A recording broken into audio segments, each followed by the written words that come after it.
Good morning, speaker one. Can you give us a sound check, please?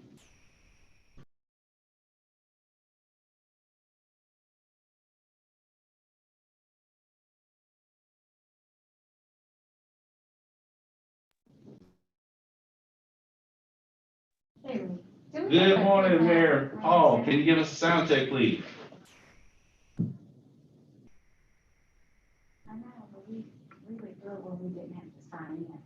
Mayor Rusty Paul, can you give us a sound check, please?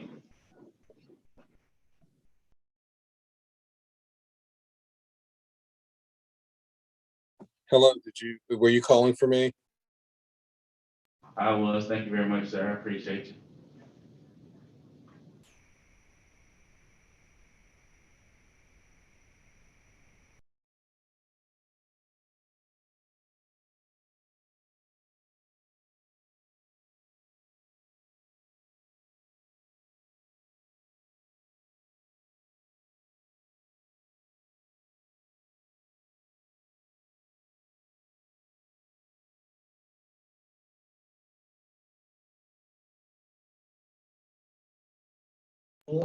Good morning, Commissioner Bob Billis. Can you give a sound check, please? So. Can you hear me okay? Yes, sir. Thank you very much. Good morning, Dave Clark. Can you give us a sound check, please? Good morning, everybody. Oh, look at that virtual background. You got fancy on.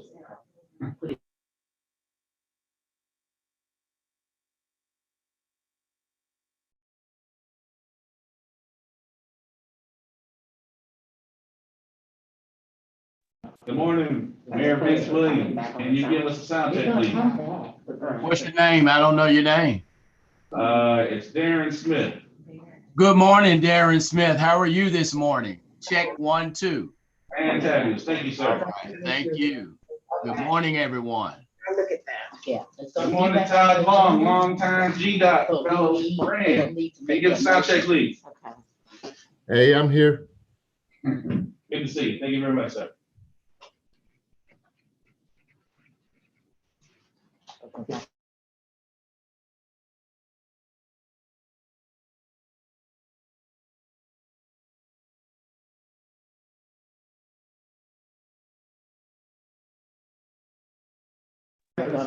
Good morning, Dr. Rochelle. Can you give us a sound check, please? Good morning, Pamela Rochelle. Thank you very much. And I see the item number.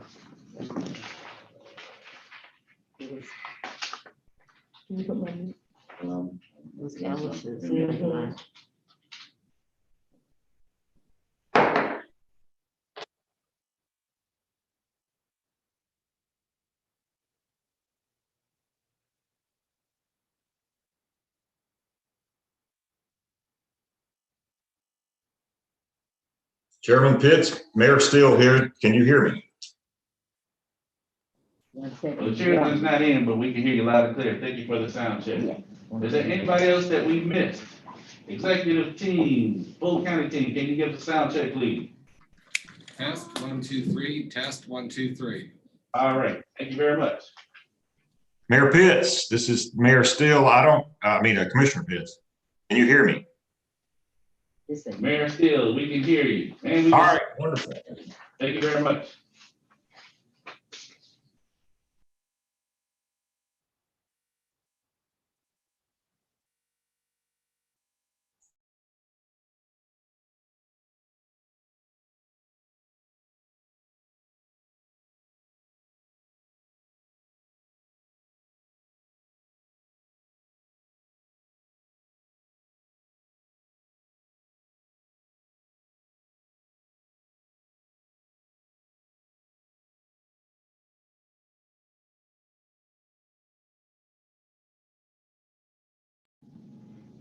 Good morning, Miss Andrea Surratt, City Manager. Can you give us a sound check, please?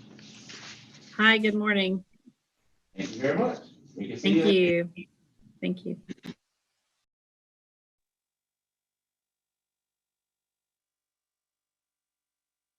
Todd Long, feels like old times that we're talking T-Sploss and have you on the video. Yeah. We didn't have videos back then, though. No, we didn't. I just had you whispering in my ear how crazy Johns Creek was. Oh, yeah. Nothing's changed, by the way. You look a lot better in person, Todd. So. Oh, well, thank you.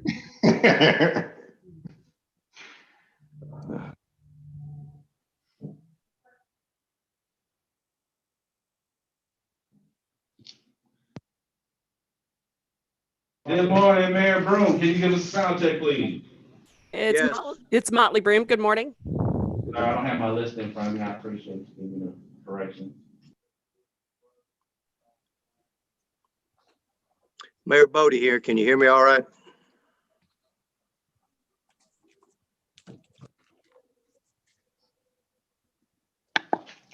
Came through for me. Is that Bob answering me? Yeah. Morning, Bob. Morning. Hear you, Mayor. Morning. Morning.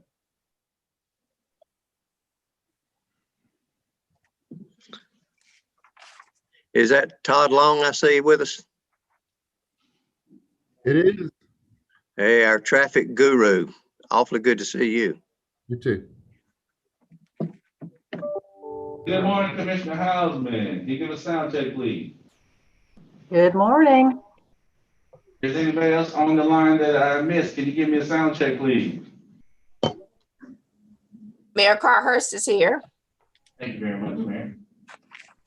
This is Mayor Gilvin. I'm here as well.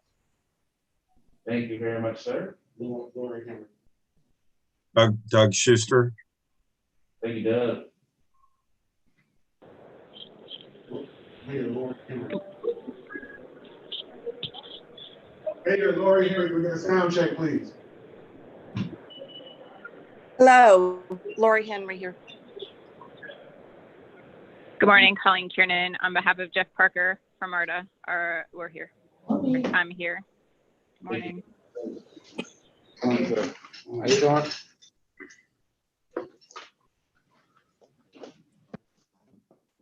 We have a former board.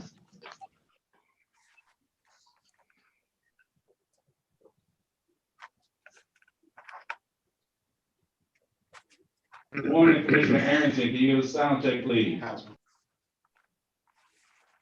Good morning, 1, 2, good morning.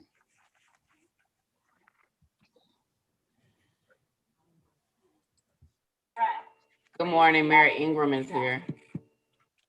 Good morning, Mayor. Thanks for giving us a sound check.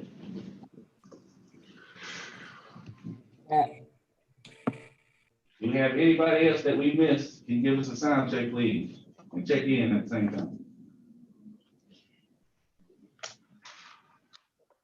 Yeah, I'm Rusty Paul. I'm on now. I'm a little late getting here. I'm Mayor Lockwood from Milton is on. Thank you, sir. Kevin Abel from GDOT. Thank you, Mr. Abel. You have a lot of good.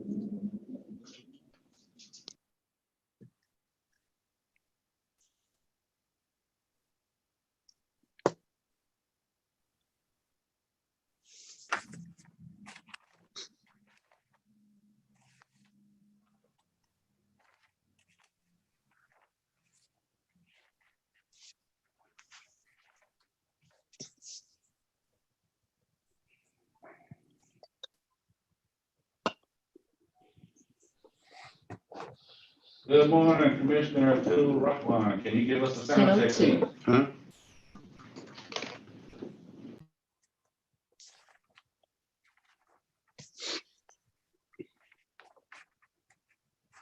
Can you hear me? We see you now. Good morning. You know me, put the shades down and go. Morning, sir. Can you give us a sound check this morning? Mary?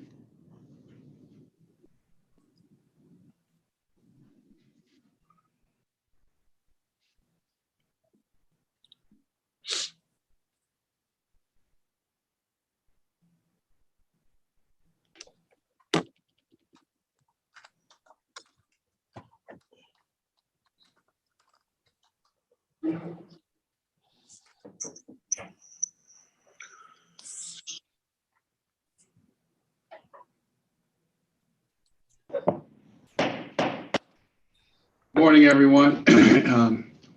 This is a special call meeting of the Fulton County Board of Commissioners. Today is March 5th, 2021. It is approximately 10:03 a.m. Madam Clerk, please call the roll. Chairman Rob Pitt. Present. Commissioner Liz Hausman. Present. Commissioner Bob Ellis. Present. Commissioner Lee Morris. Commissioner Morris has informed me that he will not be present today. Okay. Vice Chair Natalie Hall. Present. Commissioner Marvin Arrington Jr. Present. And Commissioner Khadijah Abdul Rahman. Present. We have a quorum. Thank you. Would you call the roll with respect to the mayor seeing as present? Yes. City of Alpharetta, Mayor Gilbert. Present. City of Mayor Bottoms. Chattahoochee Hills, Mayor Reed. Present. College Park, Mayor Motley Broom. Present. East Point, Mayor Holiday Ingram. Present. Fairburn, Mayor Carhurst. Present. Hateville, Mayor Hallman. Johns Creek, Mayor Bodker. Present. Milton, Mayor Lockwood. I'm here. Mountain Park, Mayor Steele. Present. Palmetto, Mayor Bodie. He's on. I'm sorry, present. I'd mute myself. Present. Roswell, Mayor Henry. Present. Sandy Springs, Mayor Paul. Present. South Fulton, Mayor Edwards. Mayor Williams. Here.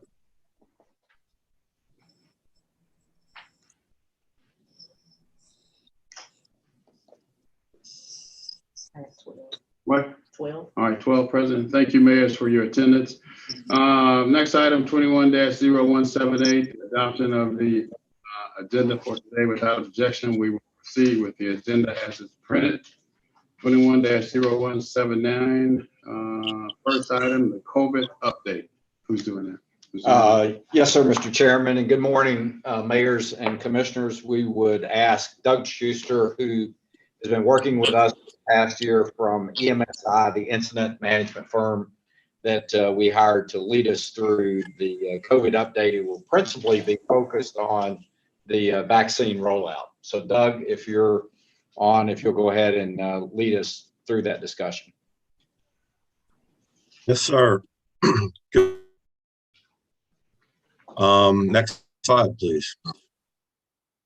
Just quickly, I wanted to show you a different way of looking at the communicability of COVID-19 by calendar month.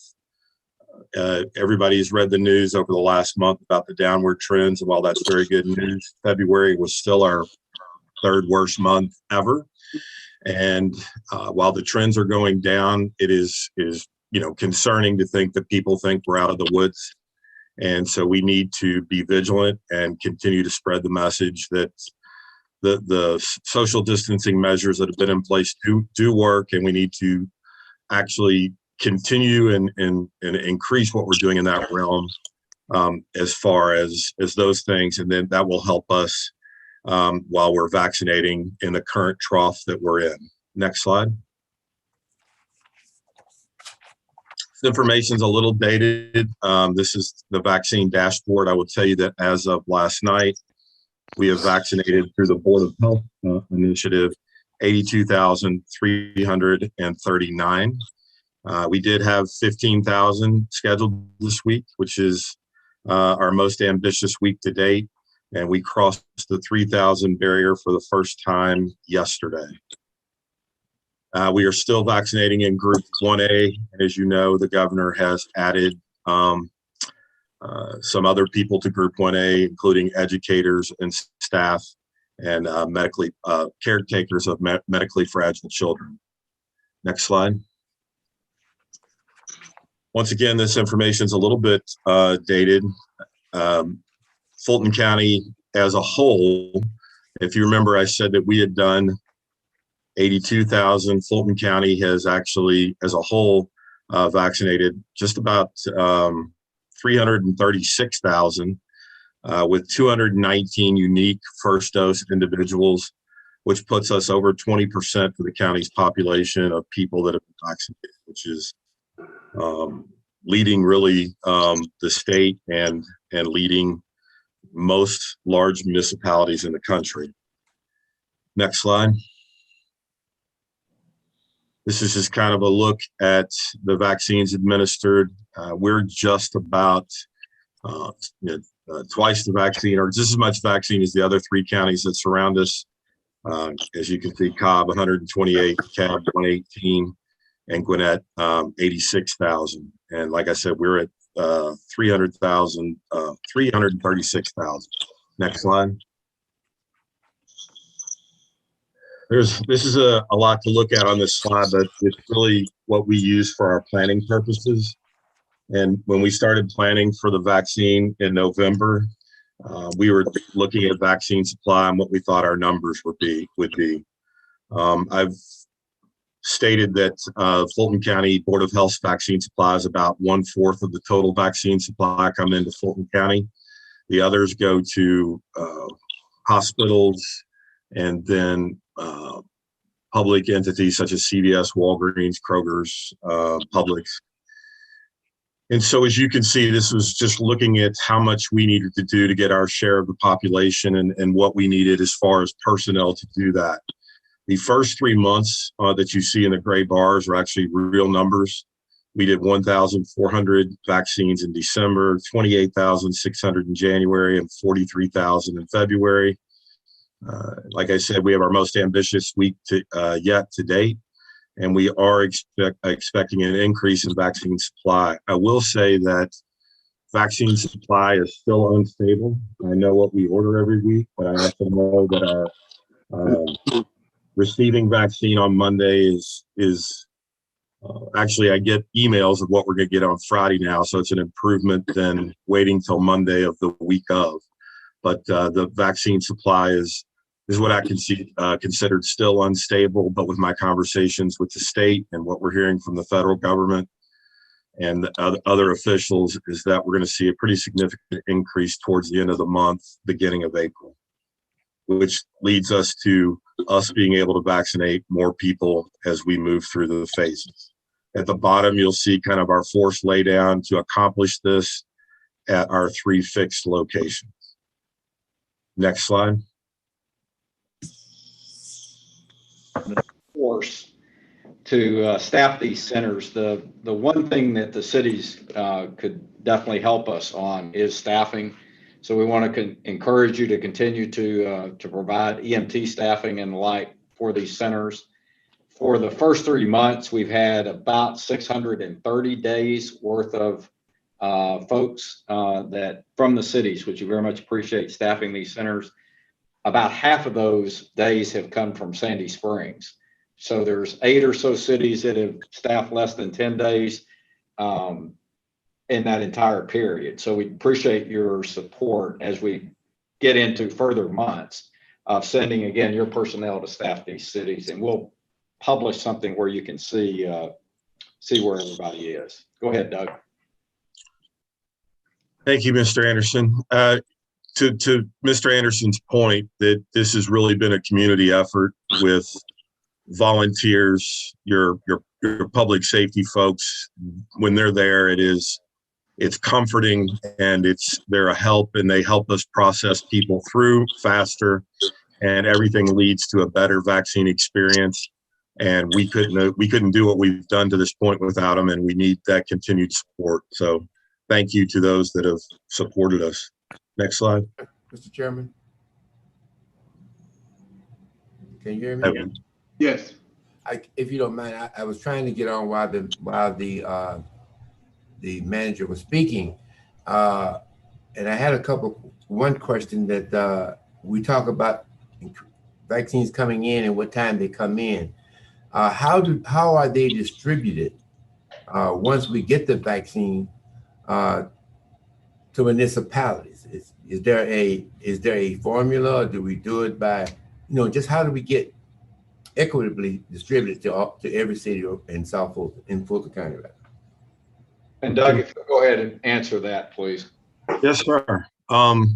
So when we get we have 3 fixed facilities, obviously no Mercedes-Benz in the central part of the county. GICC has been stopped in the southern part of the county, and in the north, we have the 4700. We have built each of these locations to maximize input. Personnel-wise, we can support 1,500 a day at each of the locations. We've yet to have the supply to reach that. And so when we build when we allocate vaccine to the 3 entities, we base it on manpower and really just an even distribution. It's pretty easy right now as an even distribution because all appointments sell out. And so we have approximately, for the last 3 weeks, somewhere between 800 and 1,100 at each one of those 3 locations. So it's an equitable distribution. We built the sites to be the same. We obviously want to grow that capacity, but we have to grow our manpower needs and get some other assistance to do that. But right now, that's the distribution. And then we also make a distribution to, we have a mobile partner that is distributing vaccine to long-term care facilities throughout the county in every location. And then we have another mobile solution that is at community centers, Darnell, which is kind of the western part of the county, Bowden, which is in East Point, Mills, which is in central Atlanta. And then next week, we're going to be at Benson and Sandy Springs. And we're doing the same amount at each one of those locations. And really looking forward at these locations. I believe there might be some liaisons get people into these locations too. Obviously, once our vaccine supply stabilizes, we will enact more mobile solutions. We definitely had to get good at our fixed locations first. And now we have a diversity group that meets 3 times a week that is deciding, what we can do and when we can do it based on vaccine supply. So just lastly, Mr. Manager, you and I talked about a mobile solution. And I think at the time you told me that there is a shortage of vaccine to effectuate the mobile solution. What am I saying now? That there is some, and we can do this. And if we can, how about some of our local churches? I can talk to that too. The church community is obviously part of our outreach, and that is where we will deploy mobile solutions first. I don't have the exact locations yet because we're finalizing details, but we're starting that mobile part of our solution the week of March 22nd, and that will be continuing until we're done with the vaccine deployment. So we are reaching out to the church communities in all locations, but I know South Fulton is one of the ones we're talking to as a group. And like I said, we're hoping to know what our weekly supply is for the first time about the 3rd week of this month. And that's what we talk about vaccine supply, Mayor, is we don't know what our vaccine supply is, and we're the only county that hasn't had to cancel appointments. So we're getting vaccines to our fixed centers, and we are doing mobile solutions at this time, and we definitely want to expand it. If you look at the bottom of this slide, go back one, please. You'll see that we planned to have 2 to 3 mobile solutions, and we have had 3 mobile solutions so far in February.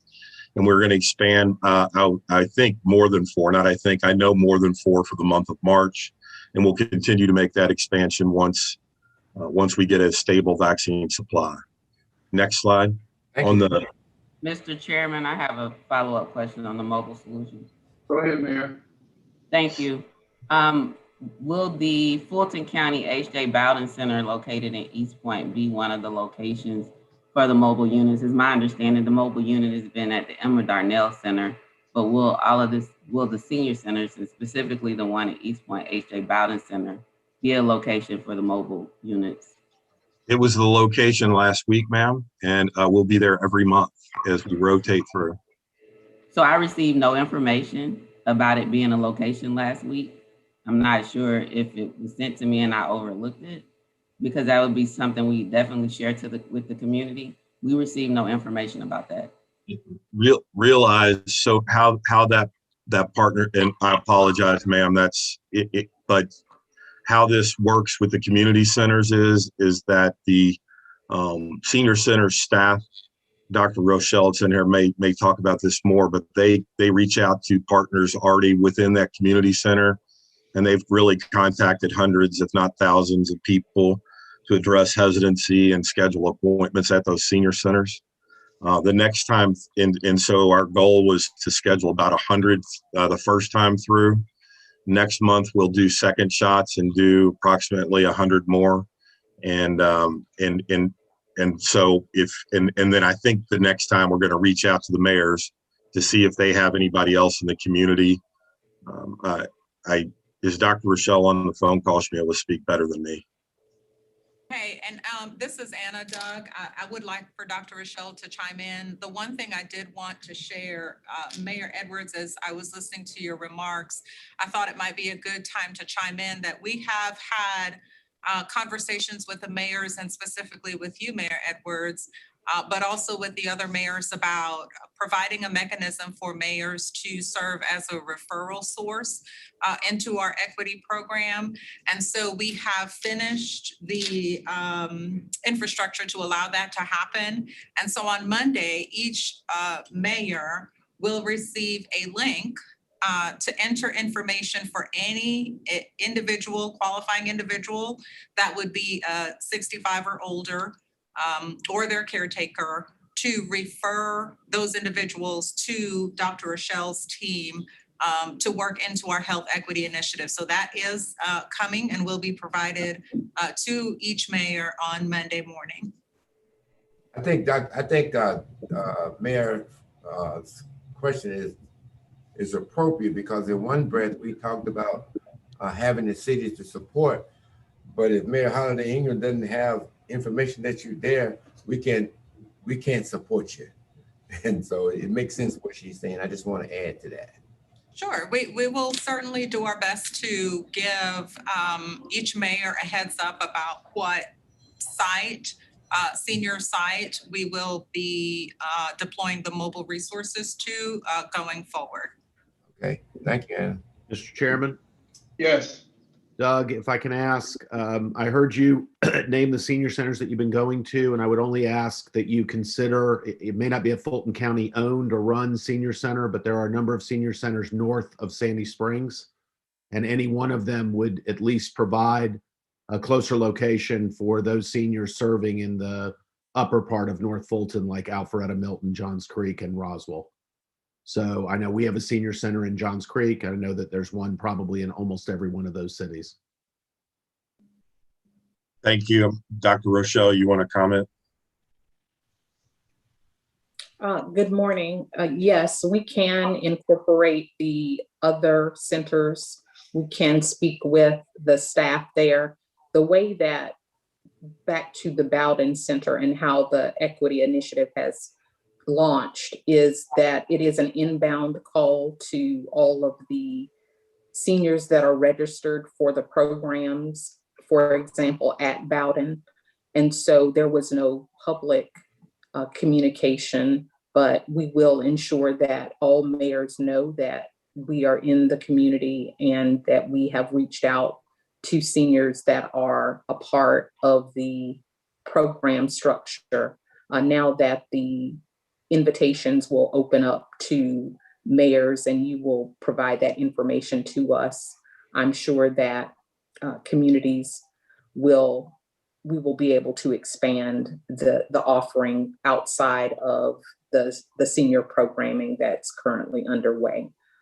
And to the point again about the other senior centers, we will incorporate those. What the appointments include are the seniors that participate or have registered for multi-purpose programming, the seniors and their caregivers who have registered for adult day programming, and we've also incorporated all 15 neighborhood senior centers into the equity initiative.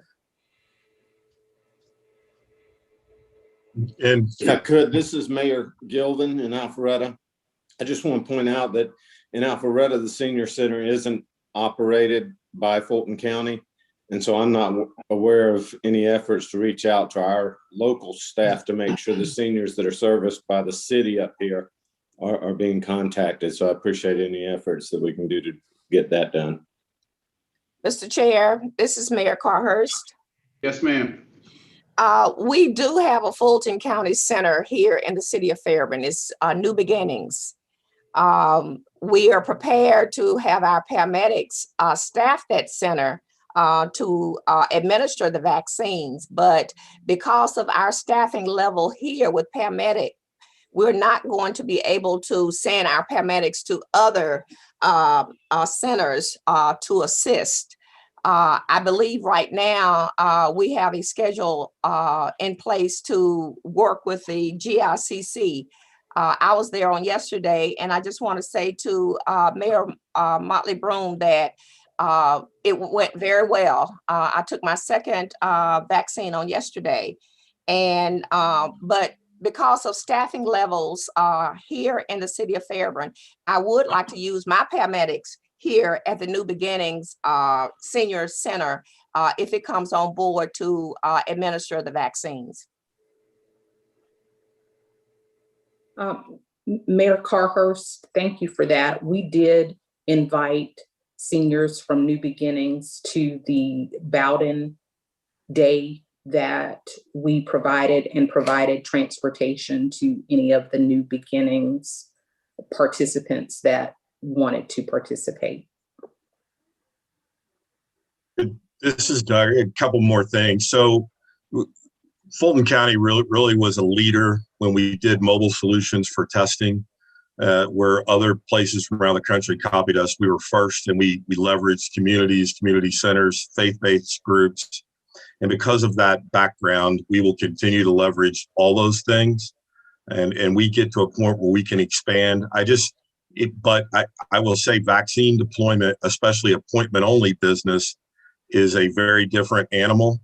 We have great partners throughout Fulton County, but having just the rollout is different because of space and logistics and parking and places for people to wait after the vaccine. These things really we didn't need to do nasal swabs for testing. So the vaccine rollout is complicated. Our team is obviously very interested. That is the mission of the Board of Health before COVID-19 and continues through COVID-19, is to reach into the communities that need it most. And our plan is to, like I said, when we get a very significant increase in vaccine, like we're expecting in 2 to 3 weeks, we will definitely expand this program and reach wherever we can, because other phases will be opening up, and we'll definitely need to do that. So it's on our plan to do, and we have such great resources because of what we've done with testing to this point. So we're going to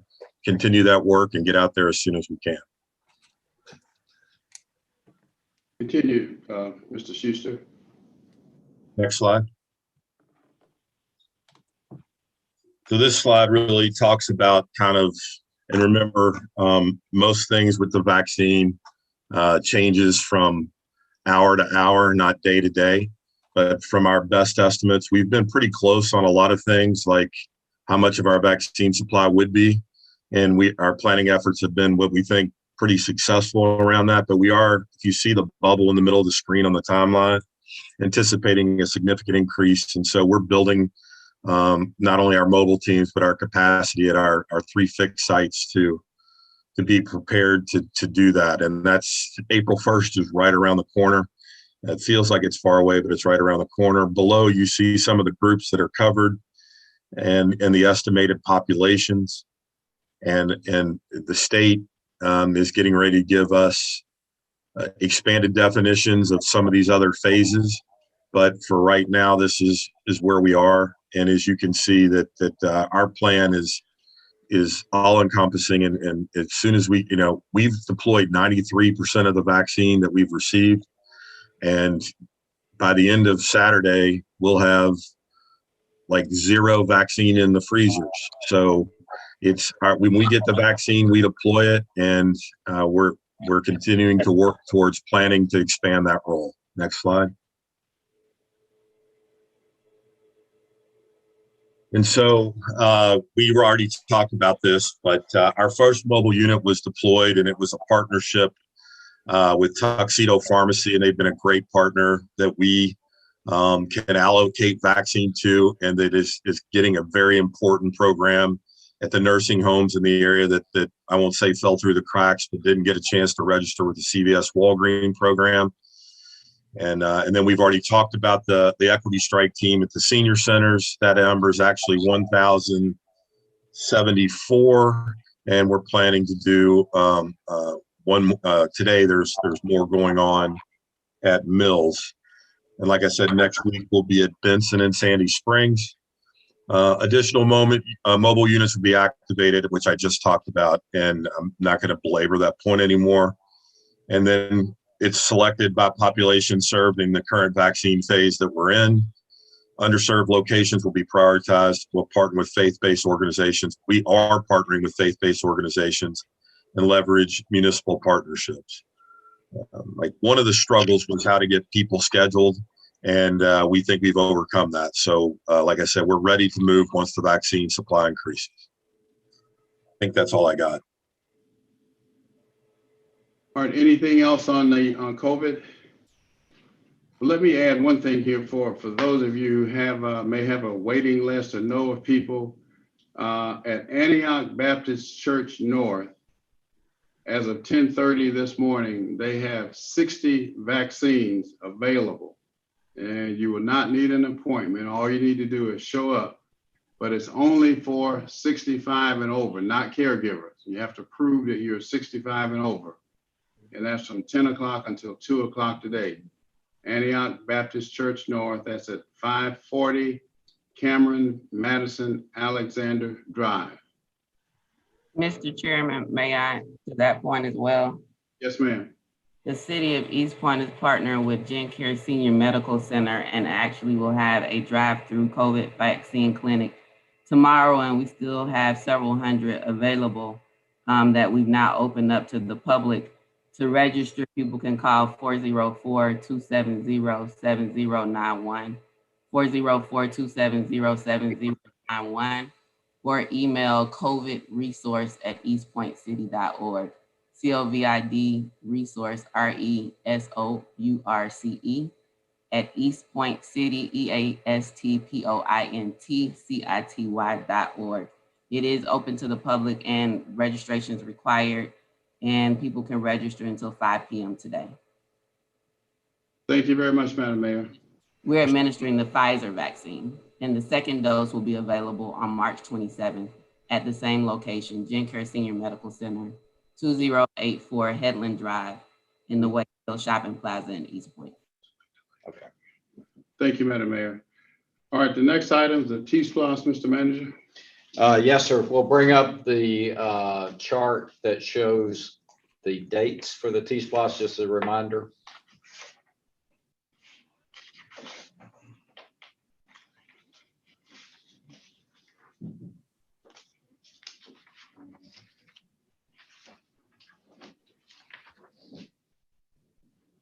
We're waiting for discussion on this? Well, we were waiting for the chart. I'm not sure. Let's go, guys.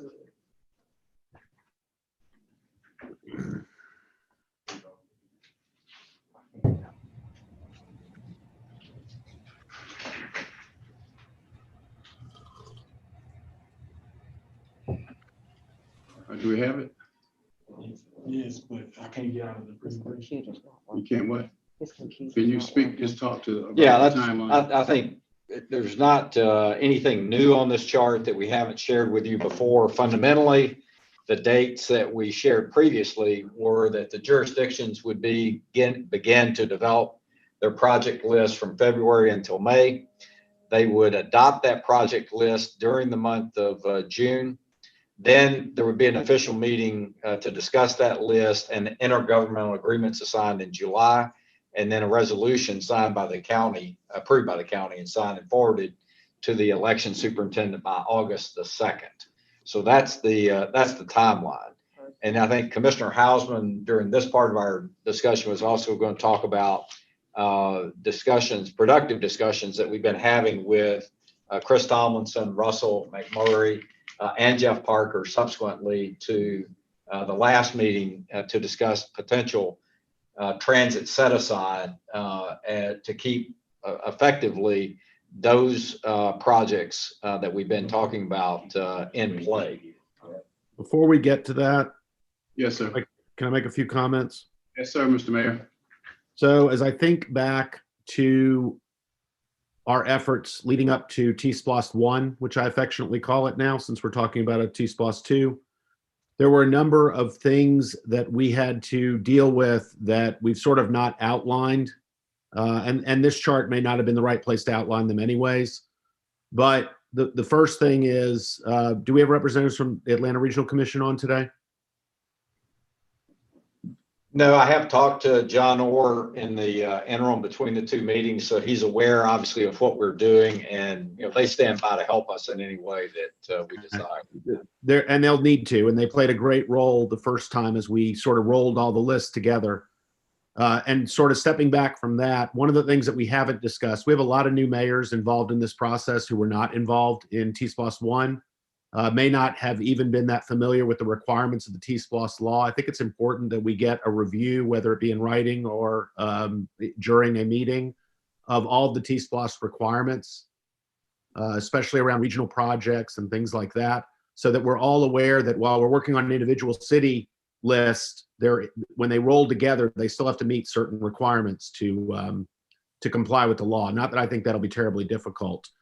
The second thing that we need to talk about at some point is meeting cadence, whether it be the mayor's meeting cadence to stay coordinated, or whether it be overall. Waiting 1 month at a time is not going to work as it relates to T-Splost. And while they don't have to be official meetings of Fulton County, they don't necessarily even need to be convened by Fulton County. ARC can take care of this. We're going to need to be in probably more discussion on a go-forward basis. Looking beyond the referendum itself, but you can't wait until there is a yes or a no vote on the referendum. We're going to need to talk about the role of education and what we're going to be doing to ready that. And then finally, I know we were about to get into this discussion about transit. I think we're going to need to set a go or no go, because I will tell you that while I am supportive and want to see these projects move forward, I don't want this looming over our heads. At some point, we have to make a decision and move on. And so it feels like that's sort of an undercurrent, and I know why, because they're so important. But we need to get to a point where we understand what's going on and just move ahead with whatever it is we decide, so we can get going.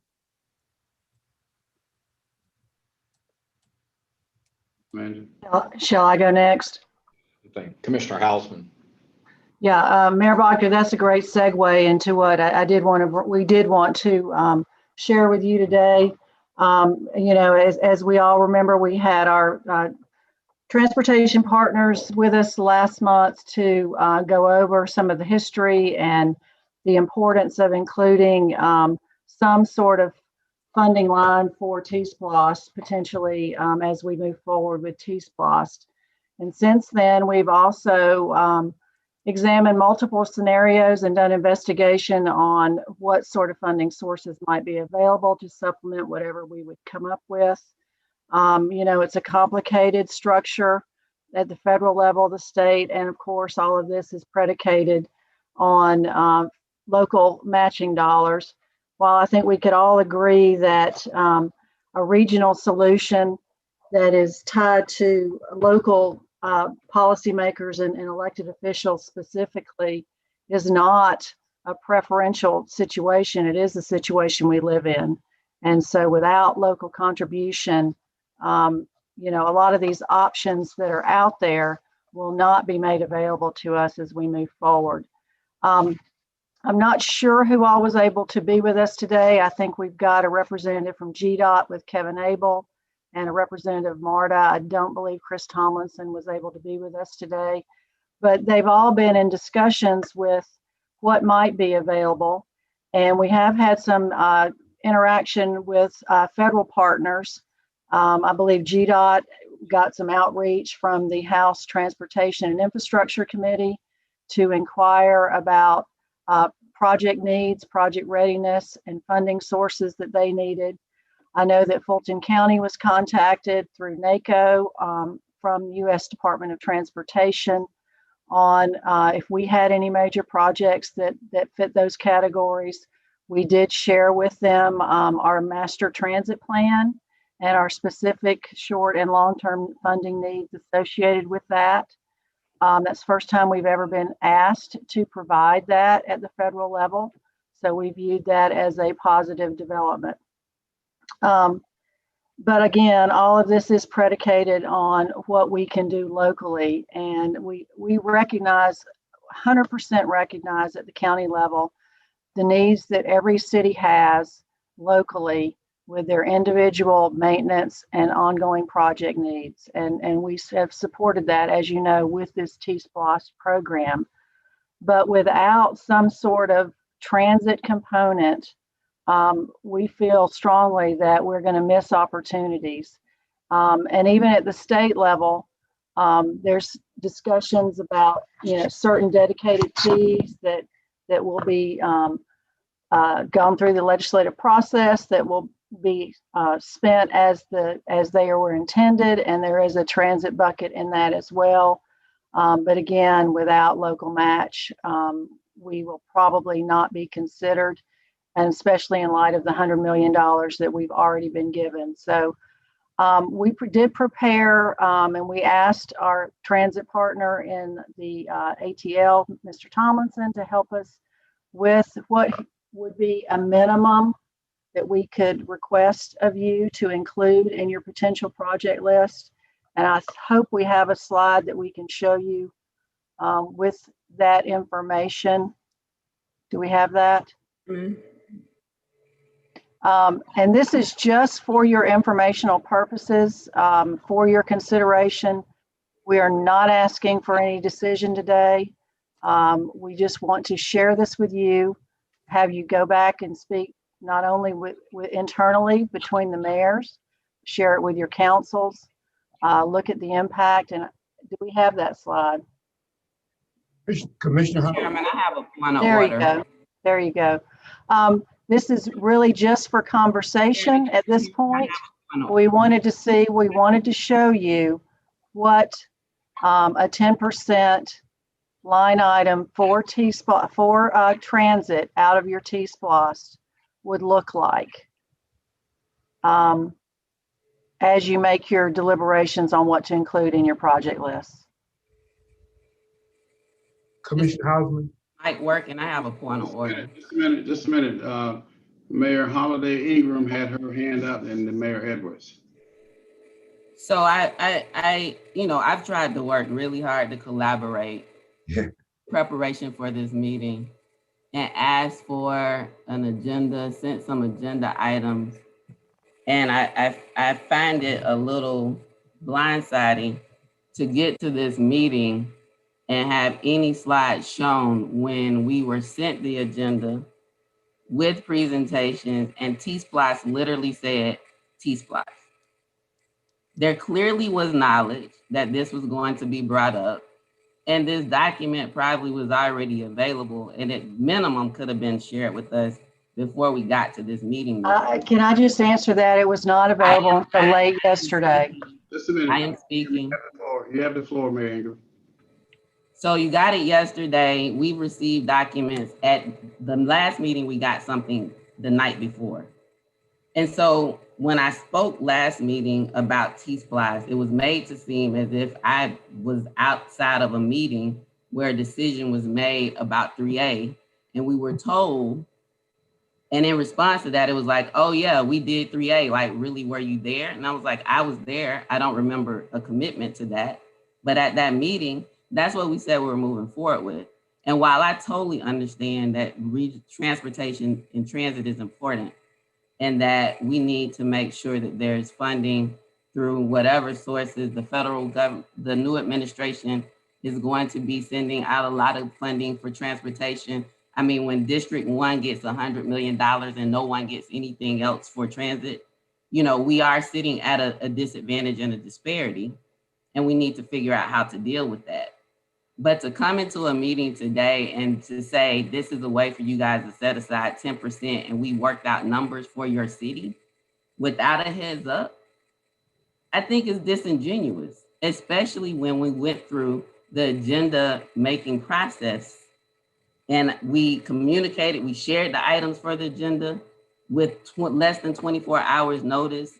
The mayors got together, me and Mayor Botker spoke and shared what we thought. We got an agenda, and that we didn't get any information, any presentation, anything about what would be shared with T-Splice. And then we get here today with this. And so let me be very clear, I'm definitely supportive of transit and funding for that, and know that there are ways that we have to do local matches. But to get here today and to have this brought to us when it's just been acknowledged that it was at least shared yesterday and we could have gotten it before, at least had some idea what we'd be discussing with T-Splice, I think is disingenuous. And I asked about it last month and it was made to seem as if, oh, we've clearly decided that we're not dealing with transit. Were you not at that meeting? And I was. And I knew that we would probably find ourselves here. But the more we try to collaborate, the more we come to these meetings and get blindsided. So that's just my take on it. We weren't shared with this. We didn't know what was going to be discussed.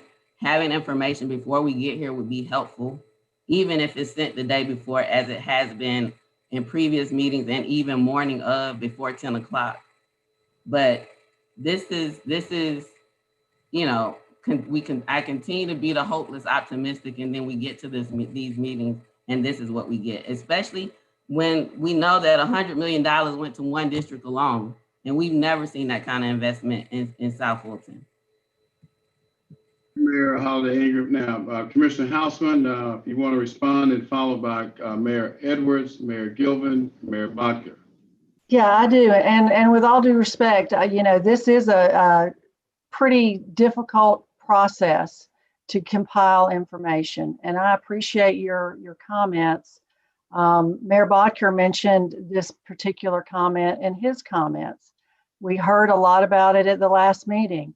We literally had a final meeting to figure out what we could share with you as late as yesterday afternoon with our partners. And I hope that you don't feel blindsided. We're not asking for any decision at this point. This is offered in good faith for your information to consider. It's up to you. We've said this all along. It is up to you. We're just trying to communicate to you that, without our participation, the options that we've explored on the federal and state level will not be made available to us to complete our transit plan or to even get the first phase of the transit plan done. Again, we're asking for your consideration, no decisions. This is not something that was intended to blindside anyone. We feel like we presented it to you as soon as we could get it together. So any slight is certainly unintentional and not meant to cause any further disagreements. It's intended to help further the conversation along. Thank you, Commissioner. Mayor Edwards, followed by Mayor Gilvin, followed by Mayor Botker. Mayor Edwards. I've been sitting here listening to presentation, and the thing that running in the back of my mind is this question: who is we? I don't know who we are. The stakeholders in South Fulton, the president of our association, they weren't at the table. And then when we get it, that's why people like the mayors feel blindsided, because they're really not in the initiation of what I see today. And the word collaboration just flows every meeting we come here. Collaboration, collaboration, collaboration. But when does it start? I don't know. I mean, I'm looking at this, 90 South Fulton, 94,000. Where did that come from? How's that? How did we get to that figure? So I'm saying is we're going to continuously be like this, Mr. Chair, until we get folks together, whoever the we is, that the we become all inclusive. and that way they can discuss these matters, and they will get more buy-in if they have an all-inclusive conversation. So I'm gonna leave it there, because people always talk about with all due respect. Well, it really actually, the attitude should be with all due respect, that there is no respect. Thank you, Mr. Chair. Mayor Gilvin. Thank you, Mr. Chairman. First, I'd like to just agree with all three of the previous mayors that spoke. Especially Mayor Bacher in his point that we need to vote on this, just get it resolved one way or the other. And I'll share that I'm getting a little more frustrated every time we have this conversation, because we keep speaking, we keep meeting as mayors and with the commissioners, and we keep saying that the consensus was that transit isn't going to sell this year. And we desperately need to make sure that the T-Splosh to renewal takes place. And yet every time we say that, we keep being proposed, like we don't know enough information to make that decision.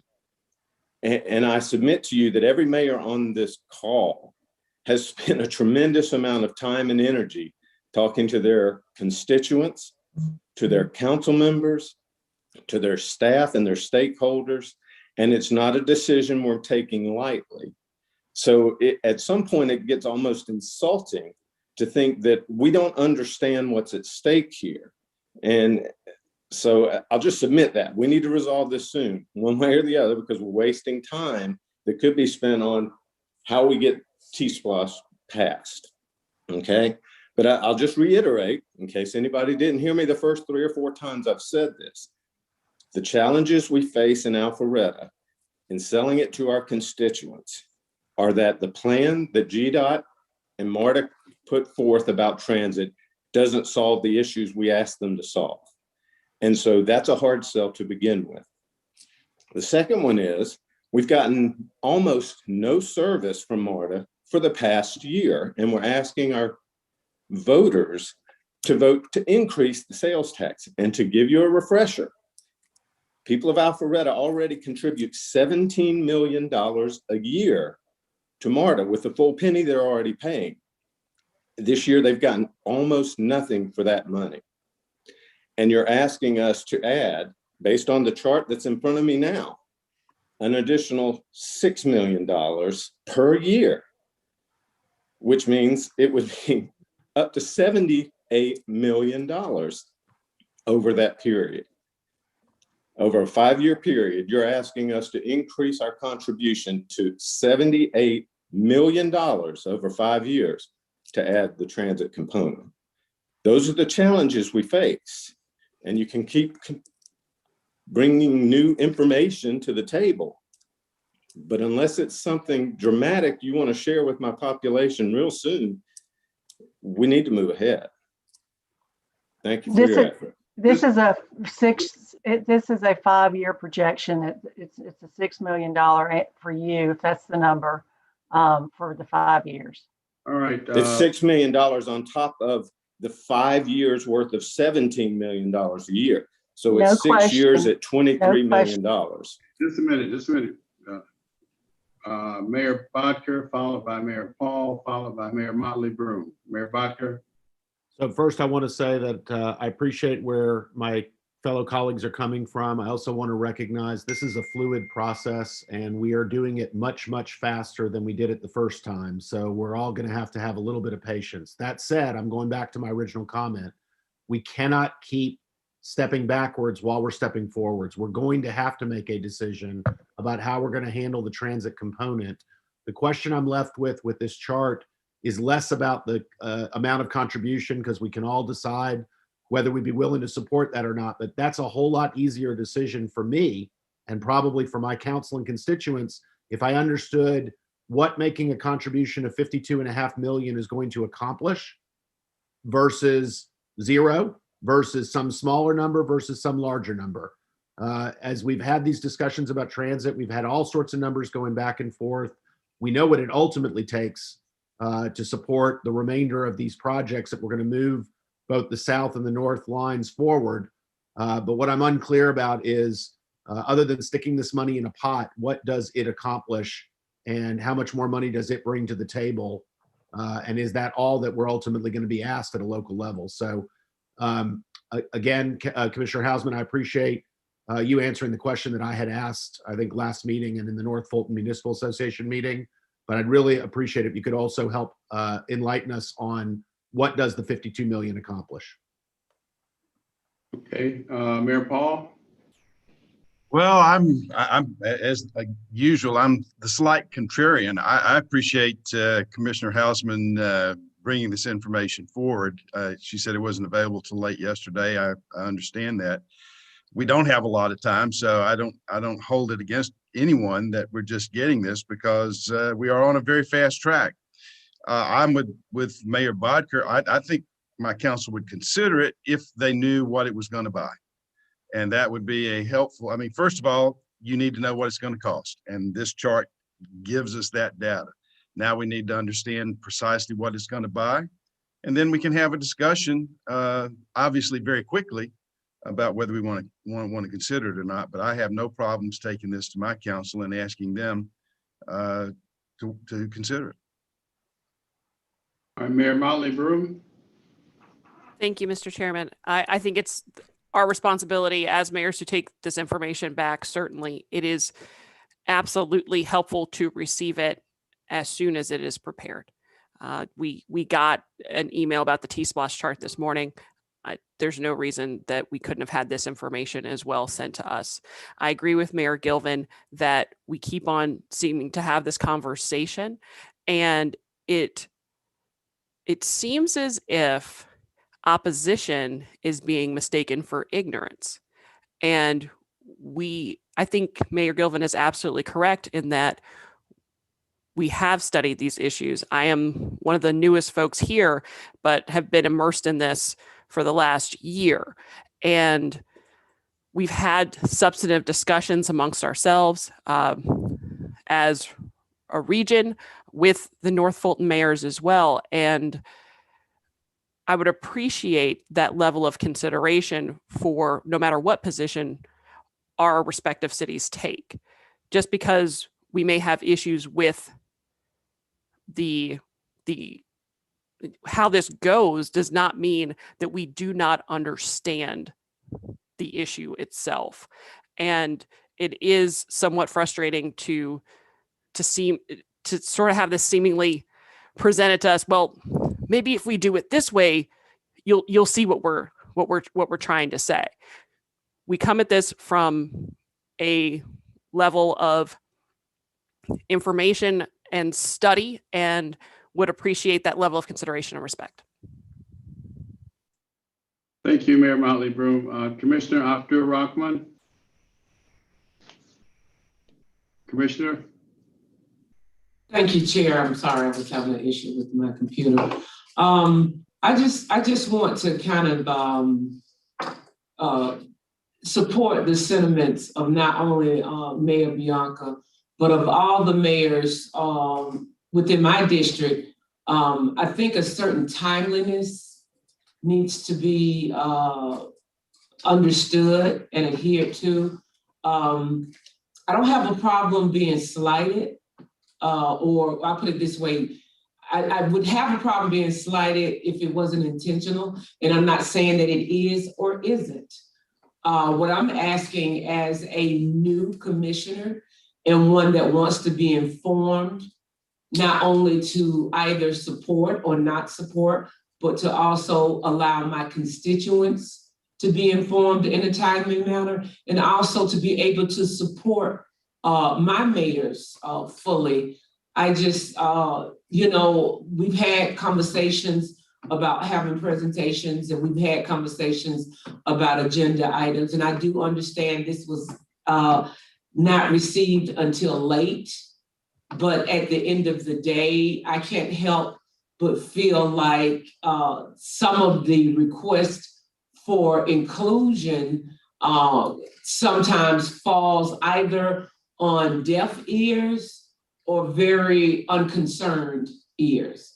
And so in order for me to be informed and also supportive, I would like an effort, a concerted effort for us to have the information we need in order to make the decisions that we need to make in a timely manner. I was under the impression that if we had agenda items, they needed to be sent out. We needed to have an idea of what was being presented and also an idea of what we would be discussing.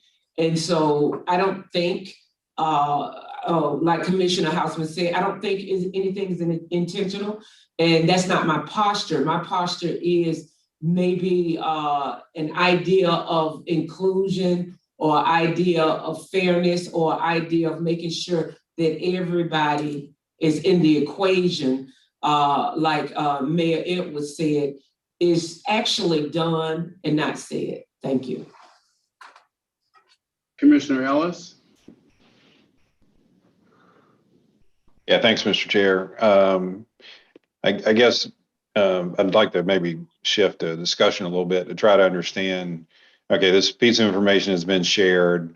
And I seem to recall as we left, as part of the last meeting, there was a discussion, and I think the comments were made by the DOT chair, our commissioner, that we may want to consider having some form of set aside so that we had the opportunity, should there be large matching sums available from the feds, to deal with, kind of ready go projects. Is that fair, Commissioner Hausman?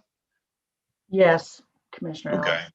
So I guess this information basically, from, as I understand it, from what you just said, what you outlined, is just what that could look like if the cities and we collectively as a county or regionally in different parts of the county wanted to consider a set aside so that in the event funds became available, we had a ready matching mechanism. Is that kind of what we're getting at here?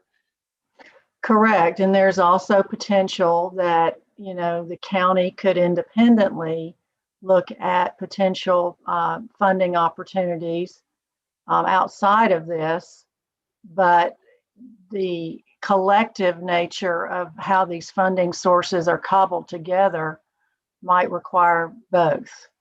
Right. And I guess, okay, go ahead. Sorry. No, just so a commitment from the cities to move forward is crucial, as we all know, in anything we do from a transportation basis. And again, this is offered for consideration as one piece of potential funding that needs to be put together to bring the transit plan into any sort of reality versus a plan. Okay. And I guess if funds didn't necessarily become available and it wasn't used for match purposes, then I guess in theory, then if you did do a set aside, then the set aside could wind up being used for the other projects you had on your list, tier 1 or tier 2. I would think that would be a possibility. Again, Mayor Bodker's thoughts of a review of the allowable expenses for T-SPLOST is spot on as well.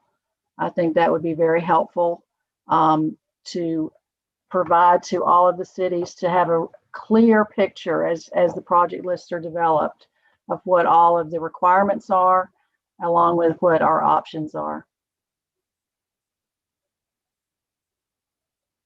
Commissioner Ellis, you still have the floor. Yeah, I didn't know whether or not, if we did have any other of our tacticians or so forth on the phone from DOT or otherwise that, wanted to lend into this discussion with information that the mayors may want to consider or not consider as they look at this information and take it back to their councils for discussion. Anyone else is on the phone, Commissioner, on the line? This is Kevin Abel. Can I have the floor, Mr. Chair? Yes. Kevin Abel, GDOT board member representing Congressional District 6, which includes the SR 400, proposed BRT project. I don't want to be too redundant here, but I just want to make a few comments. I respect one or two of the mayor's comments that these issues are understood, but context is always important. With respect to federal funding, I'm going to speak specifically now to SR 400. There's the FTA Small Starts program, which is perfectly aligned with the SR 400 project that could bring federal dollars to the tune of about $100 million to that project. That 100 million plus the prior state funding of 100 million leaves a gap of approximately 100 million for local funding, which begins to get to Mayor Botka's question, which is the all-important question of how does the city set aside, if so done, meet up with the remaining gap. But let me just continue. There are additional sources of federal funding, potentially from ARC, congestion mitigation funds, and flexible surface transportation plan block grants.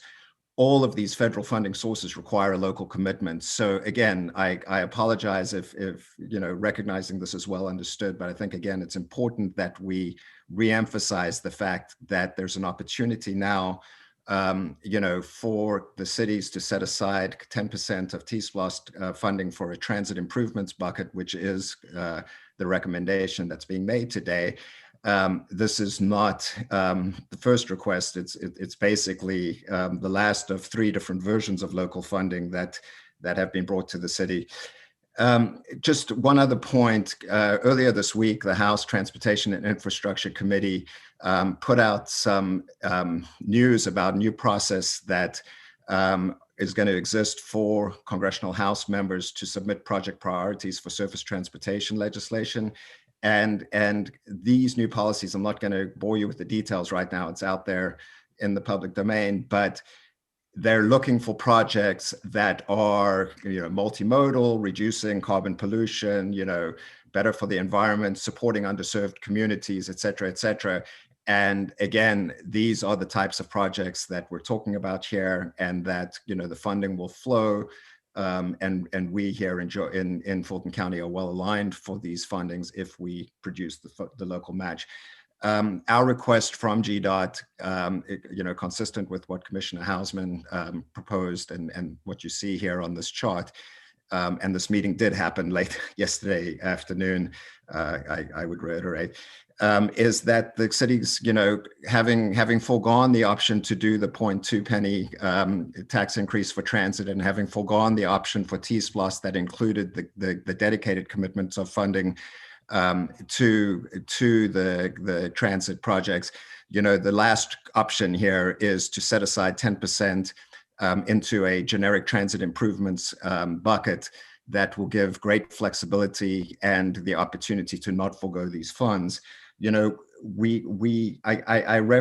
recognize Mayor Gilvin's concerns and some of the other concerns, discussed today about, your very localized concerns about what meets and doesn't meet your specific citizens' requests and concerns. But sometimes we got to look at things, more broadly with vision of what the regional value is of the opportunities that are presented to us. The state has invested $100 million already in this project.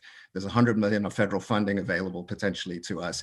We're asking the cities to make a commitment to play their part in greatly advancing the regional opportunity for transit here in Fulton County. And I would strongly recommend and hope that you all follow through on this when you go meet with your councils, later on over the next month or 2. I'll just add one last point, and then I'll quit. I have submitted an op-ed to the local newspapers with this specific recommendation and request in mind, specifically focused on, I might add, on the North Fulton cities. But I think the request here is more broadly for all the Fulton County cities. Thank you very much. So, just a minute now. Your comments will be in our records. So let me just leave it at that without getting too involved in what you just said. Mayor Motley Broom, followed by Mayor Botka.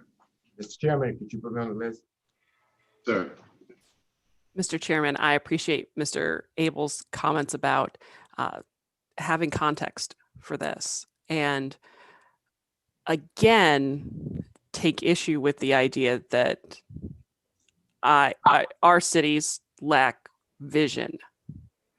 The context is so vitally important here. I think Mayor Gilvin gave great context as to some of the other issues that are surrounding this and the concerns in our city. And I know that Mr. Abel discussed that our visions are somewhat localized, but the reality is we serve our residents.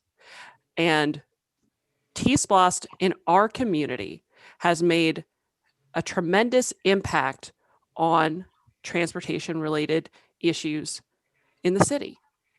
And the bottom line is, with this 10% transit bucket scenario, we're still asking for less money to be spent in our cities, and especially on the South Fulton end of things. And Mr. Abel conceded this himself. We still don't have a plan that is viable for a majority of the cities in the region. I've discussed it ad nauseum with the folks at MARTA.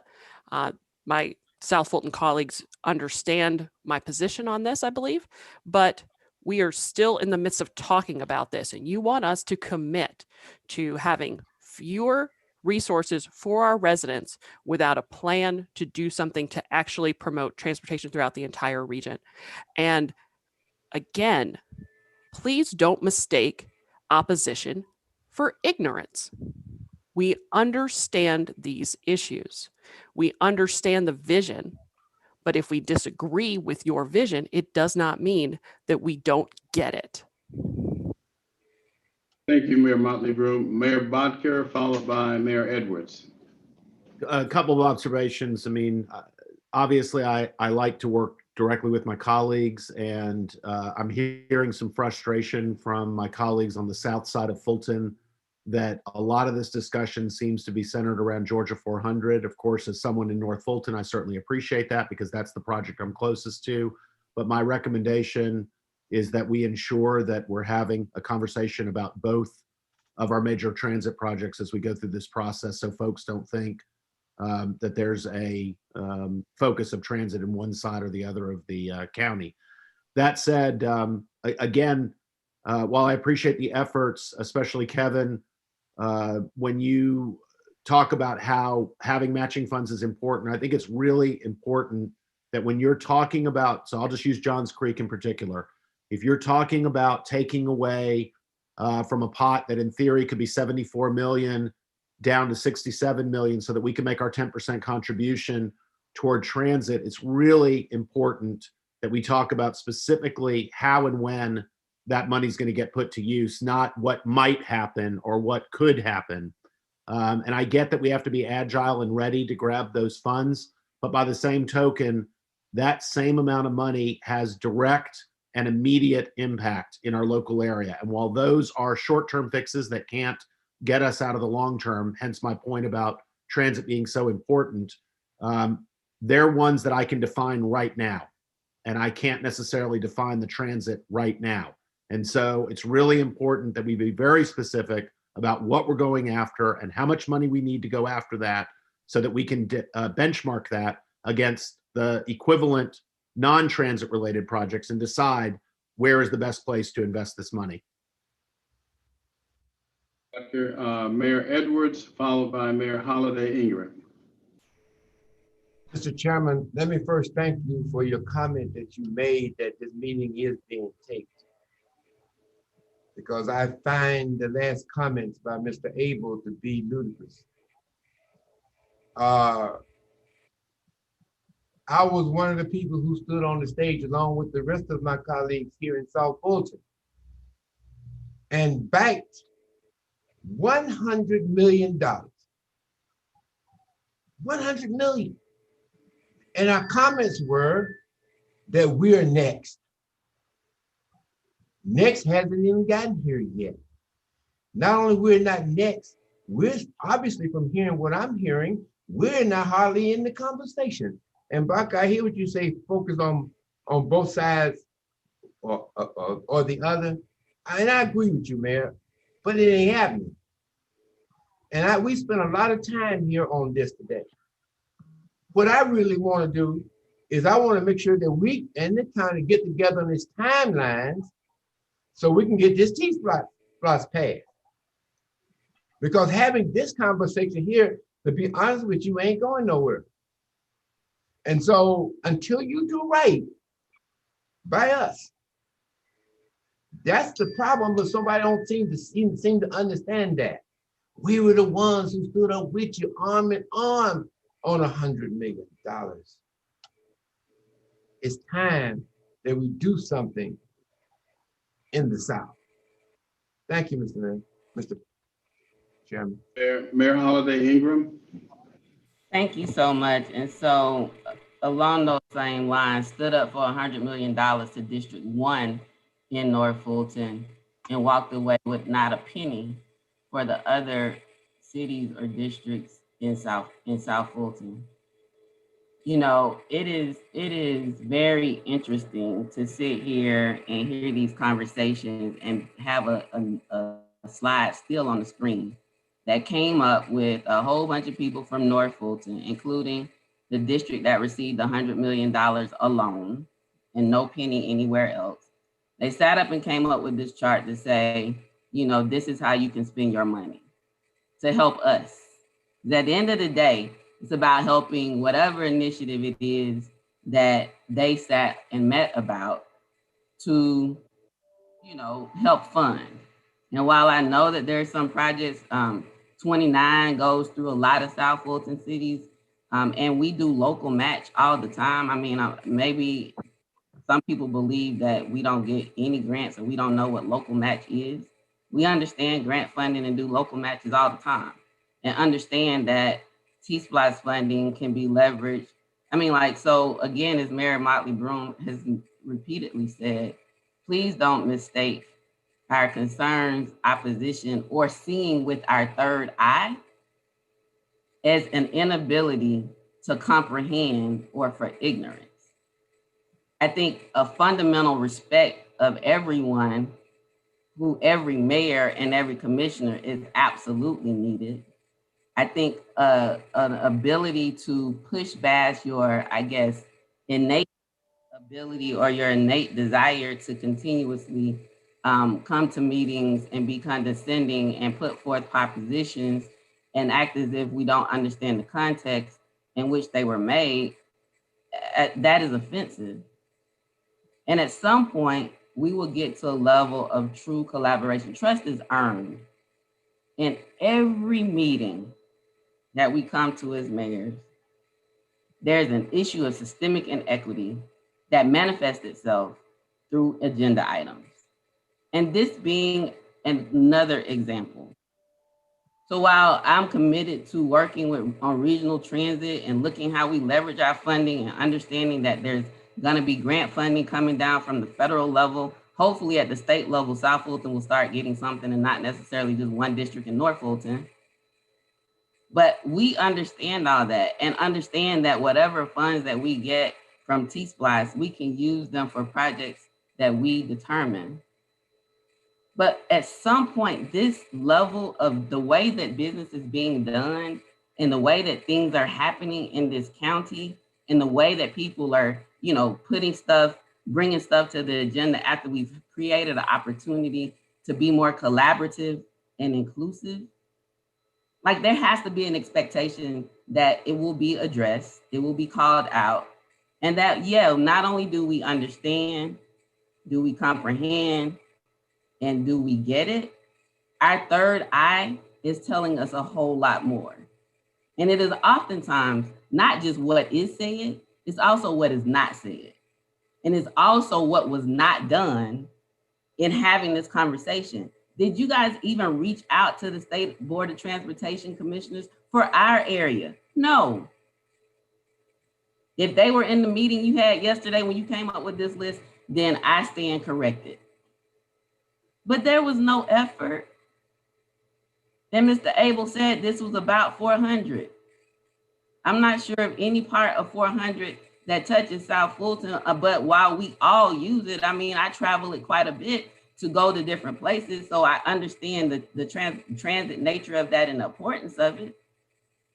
But I bet during that conversation yesterday, other than trying to figure out how much money each city could put towards this pool that could potentially be used in a way that I'm sure where there was no discussion about equity,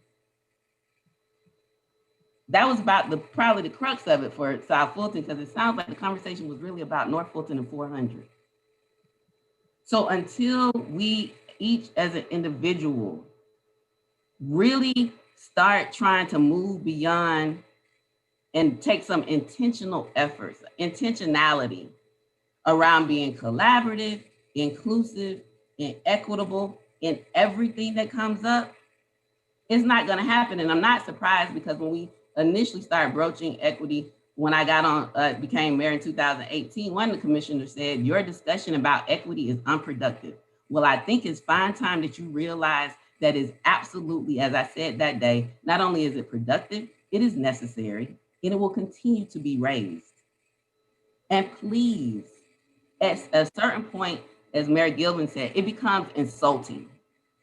It becomes insulting to continue to see things rolled out in this manner to make it seem as if we don't get it. I get it. I get all of it.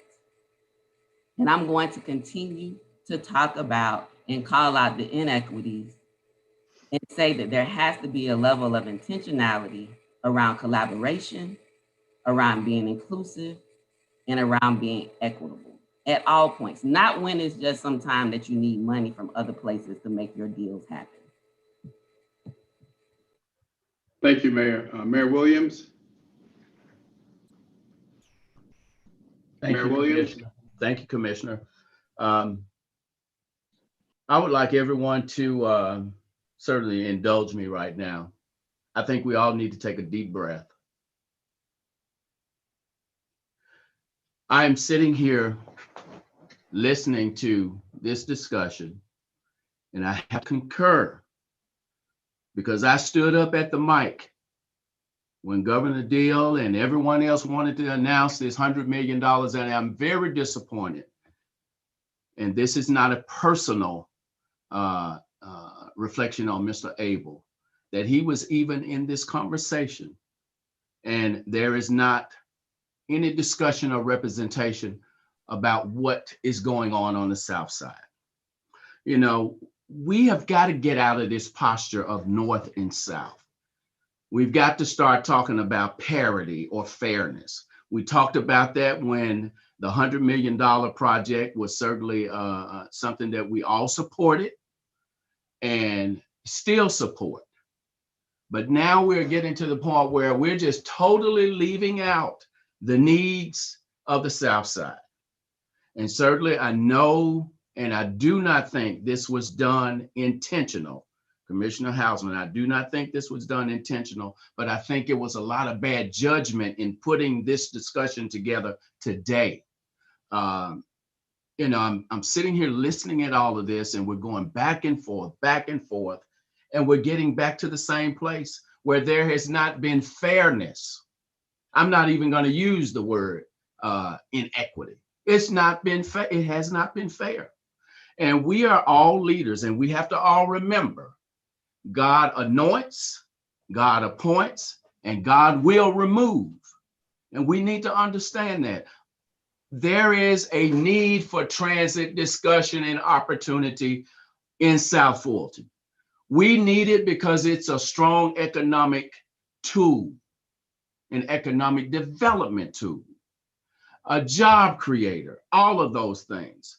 Now, no disrespect to North Fulton. North Fulton is doing fine from a transit perspective. It has been one of the biggest economic generators in all of Metro Atlanta. We have got to get to the place where fairness in every discussion that we have has got to always be first and foremost. We're living in a climate right now, my brothers and sisters, where inequity is certainly commonplace. We don't need that in Fulton County. We've had it for too long. Now it is time for us to work together, and having individuals come and support one side of the county is disingenuous. We got to be careful with that. You know, certainly I know the intent is to bring us all together to talk about this transit opportunity, but it is certainly the wrong, the lack of judgment without having representation from the South Side, because as Mayor Ingram brought up, was there someone to be there on behalf of the South Side while Mr. Abel was in the discussion?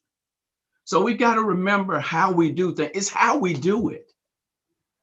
And we are moving in the wrong direction. We're here having this discussion. We started at 10 o'clock. It's 11:25, and we haven't made any real traction because we are not being respectful of every individual jurisdiction, which includes the makeup of the entire county. We've got to do better.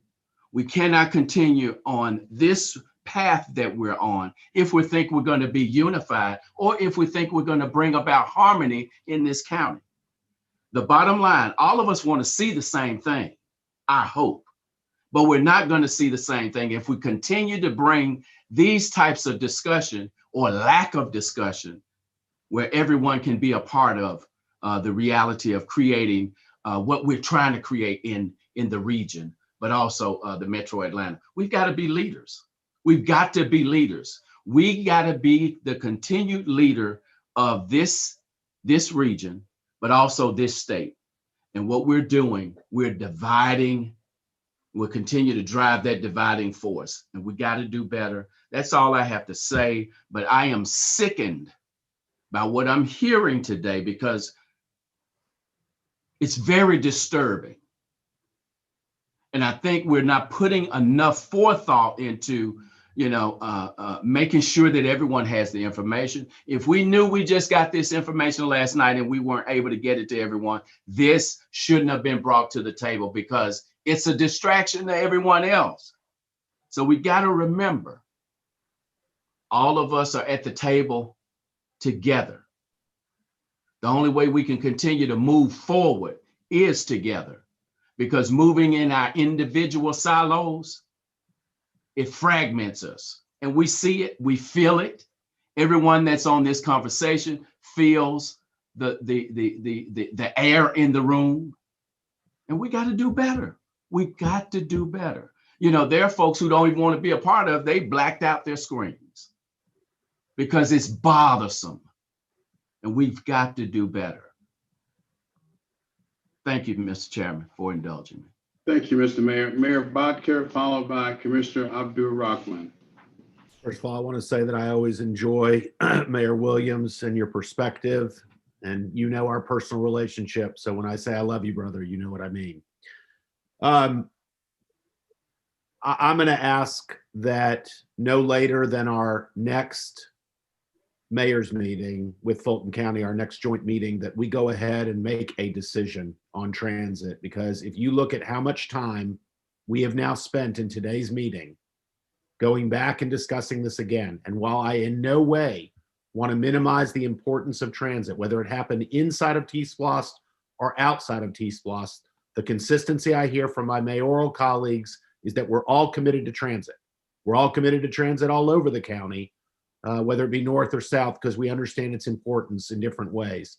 But that said, we have got to move this T-Splost forward. We already made a commitment for 3A by the majority of the cities. It was overwhelming.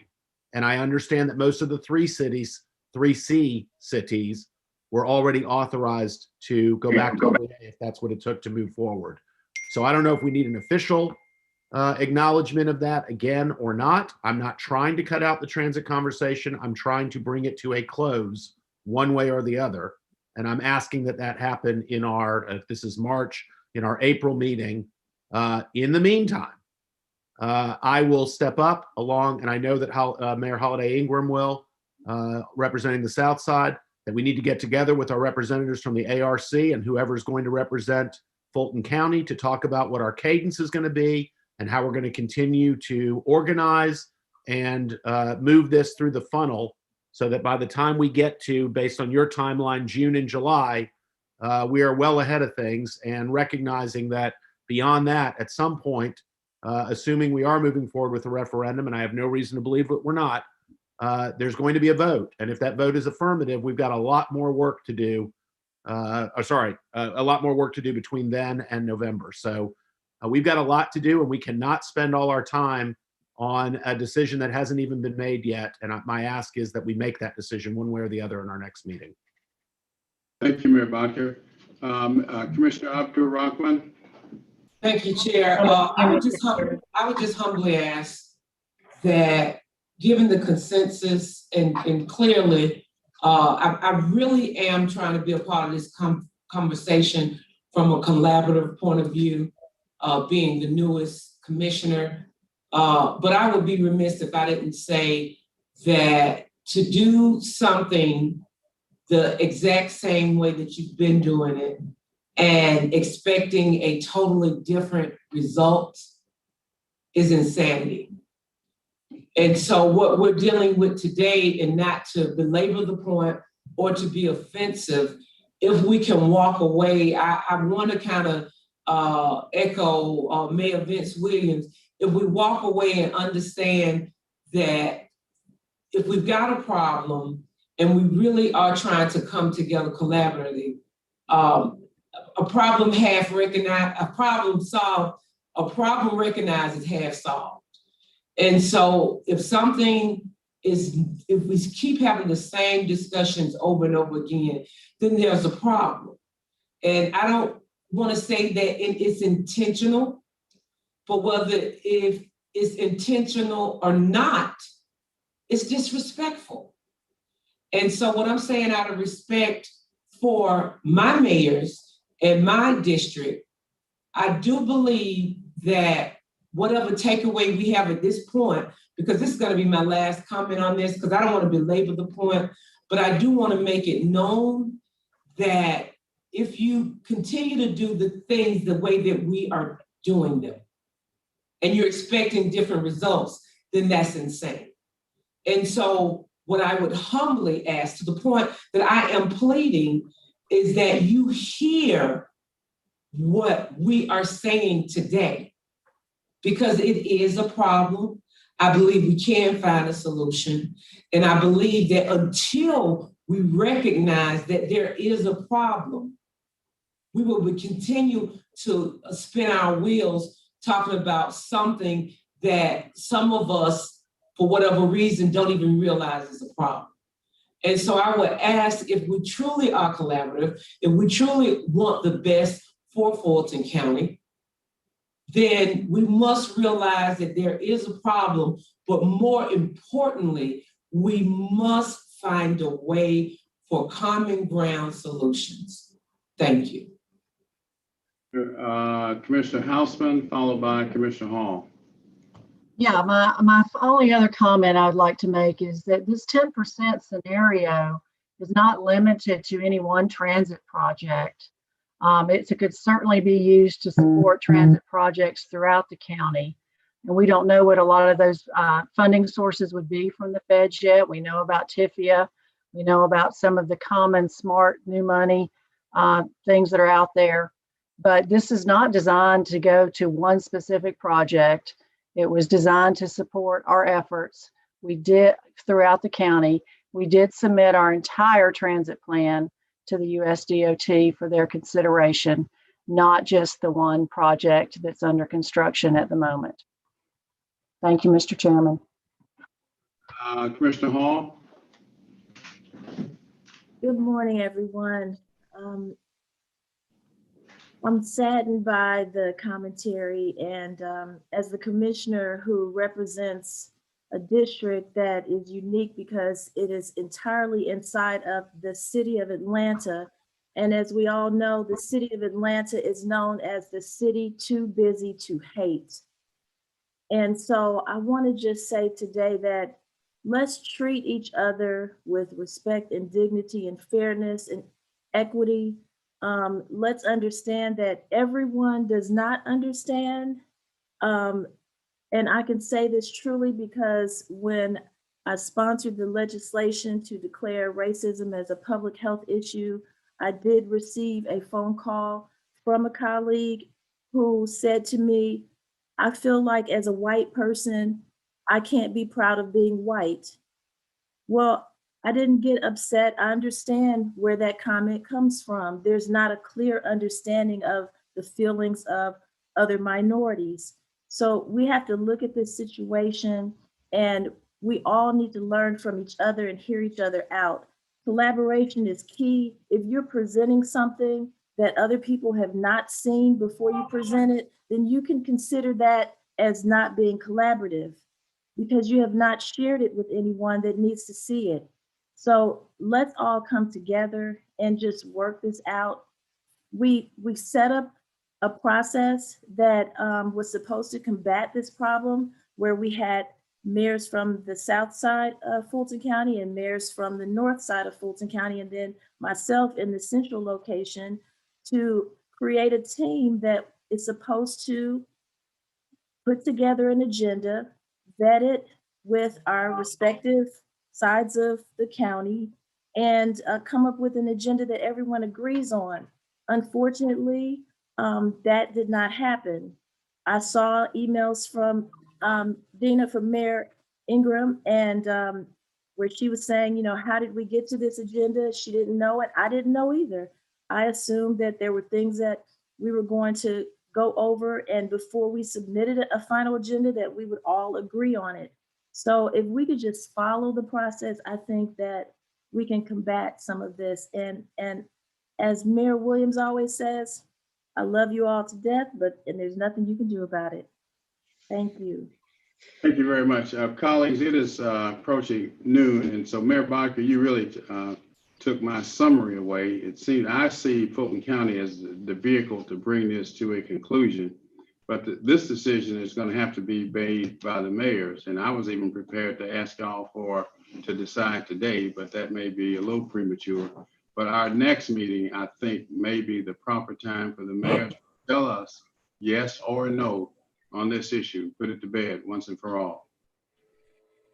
So with that being said, we have a few minutes left. Mr. Manager, can you brief us quickly on where we are with respect to the rental utilities assistance program? Yes, sir. And I'll ask Anna Roach, our Chief Operating Officer, and certainly Dr. Rochelle, I think, to comment on this. It's gotten off to a tremendous start. Of course, the demand is going to exceed the 18 million, but nonetheless, I think this is good news. As more federal dollars become available, of course, we have built the infrastructure that can get these dollars to our citizens. So Anna, if you'd like to provide an update, or Dr. Rochelle. Thank you, Mr. Manager and Mr. Chairman, for this opportunity. I will be brief. We did, in the documents provided by the clerk of the county commission, include a slide that represented an update at that time of where we were with respect to rental assistance. A lot has changed since then. As you can imagine, this program is incredibly popular, and the information that you received was as of end of day on 3/1. That was our launch day. Since that time, if you just go 2 slides forward, the updated numbers for this slide is something that I can share with you. The updated numbers are as of close of business last night. That would be 3/4. So if you look at total calls taken, where we were at 855, we're currently, as of again last evening, at 2,334.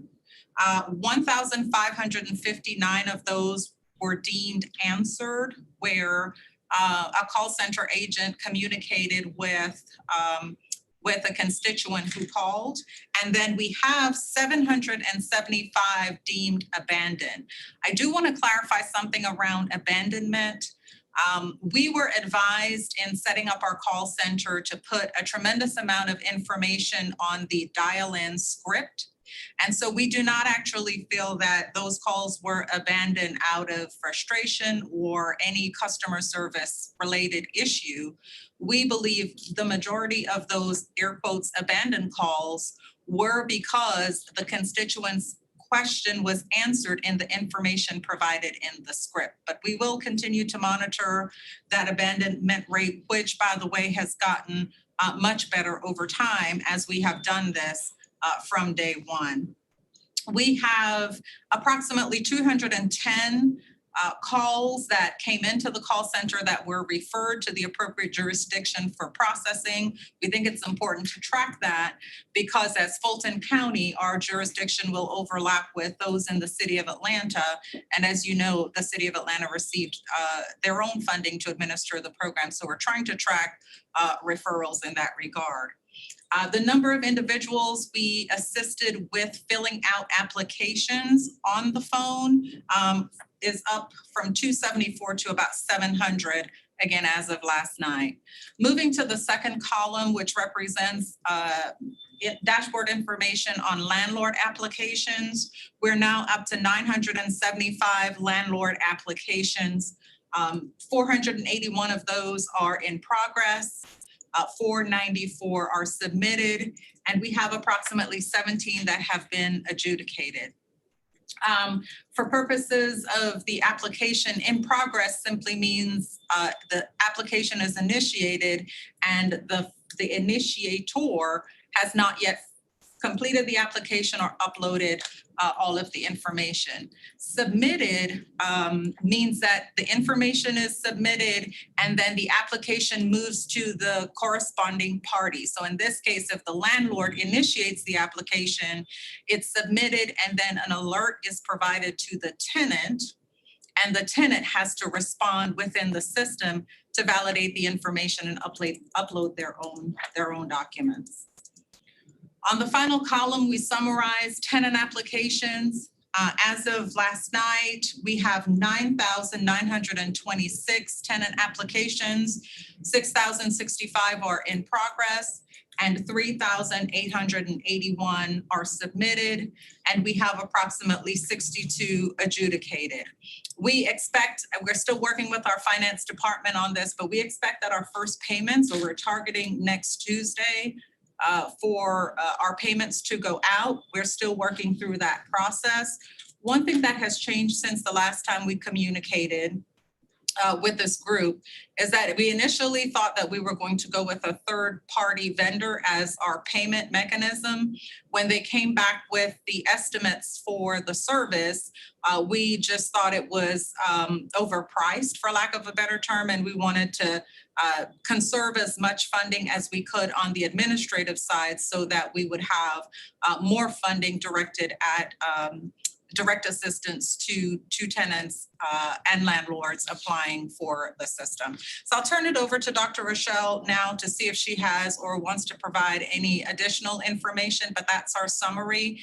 Once we develop the communication tool for the mayors going forward, it will include maps of exactly where in Fulton County our applications are coming from, where in Fulton County, more importantly, our approvals for payment are going. As you can imagine, we're still even getting applications in from those in the city of Atlanta, and we're working through not just denying them, but appropriately referring them. So again, this information will become more complete as we get further along in the program. Dr. Rochelle? Thank you, Anna. I only wanted to put a finer point on the adjudication process and how those applications move to payment. And so the process is twofold, as Anna spoke of, and this is on purpose so that we have some checks and balances as it relates to the tenant requesting assistance and the landlord requesting assistance. So after the reviewers adjudicate the applications, we are in a hold pattern until we hear back from the tenant or the landlord. A part of that process also involves verifying all of the Treasury required documents. And on average, we're seeing 6 to 10 documents with multiple pages. Some of the trends that we're seeing that are leading to incomplete applications include unsigned leases, leases that don't match the name of the tenant, expired leases, and incomplete proof of income. When those instances happen, we do not deny the application. We simply continue to work with the tenant or the landlord to provide the information that we need to move forward in the application process. That concludes the update, Anna. Thank you, Pamela. Anything else, Madam COO? That's all, Mr. Chairman. Any questions, mayors? This is Mayor Carhurst from Fairburn. Yes, ma'am. At our last meeting, I requested some information on the procedure for MEAC cities. I noticed that this presentation was strictly on rental assistance. Where are we with the utility payments? Since Tuesday of next week, your first payments are going out for rental assistance. I apologize if I wasn't clear, Mayor Carhurst. We are trying to make our first payment for both rental assistance and utility assistance, if properly adjudicated, next Tuesday.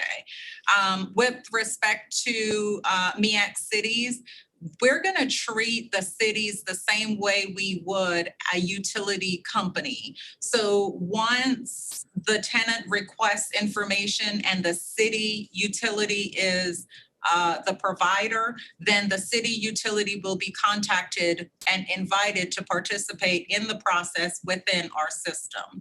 I'm not sure if the CFO would like to add any details to that, but we're just going to follow our normal process for MEAC cities as well. No, I don't have anything to add to that, Anna. Thank you.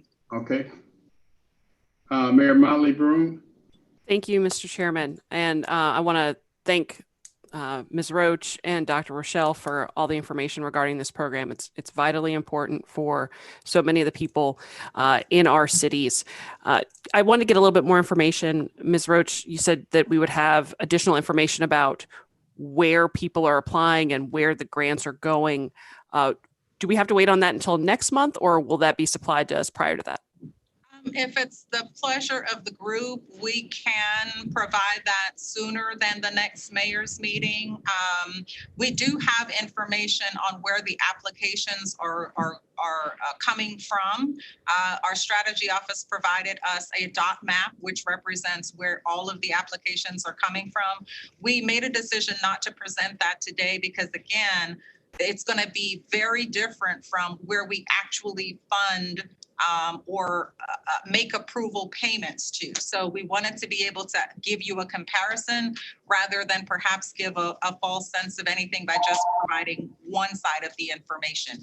But Mayor Motley Broom, we certainly can provide that information as soon as we send our first set of payments out.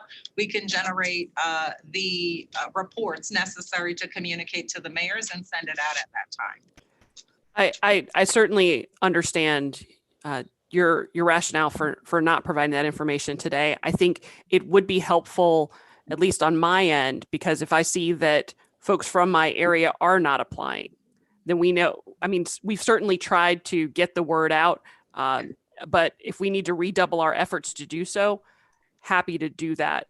Just want to make sure that everyone who is eligible is aware of this and that we're doing everything that we can on our end to make sure that people are actually applying in our areas.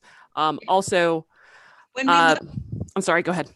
I'm sorry, I can guarantee you, I've looked at that map. This will be one program, if none other, where we are clearly, at least if you look at the data from the applications, are serving pretty much every corner of the county.